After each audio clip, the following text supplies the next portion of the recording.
ওই যে বলেছি যে খালেদা জিয়া ভয় নেই, রাজপথ ছাড়ি নাই, এই কথায় আমি বিশ্বাসী নই, এই কথা আমি মানি না।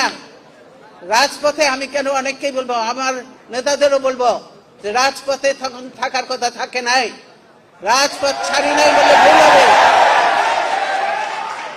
রাজপথ ছাড়ি নাই বলে ভুল হবে। এই স্লোগানগুলি দয়া করে আর দেবে না। ভালো স্লোগান শেখো, ভালো স্লোগান দাও, তাহলে কাজে দিবে। বুঝেছো? ইলেকশন কমিশনের প্রস্তাবটা, এটা কি তোমরা পড়েছো সবাই? সবাই পড়ো নাই। এটা বই আকারে ইয়ে করা হয়েছে, কিন্তু তোমরা পড়ো নাই। তাহলে তোমরা কিসের ছাত্র? কেন ছাত্র? তোমরা কেন ছাত্র দল করবে, বা তোমরা যুবদলই বা কেন করবে?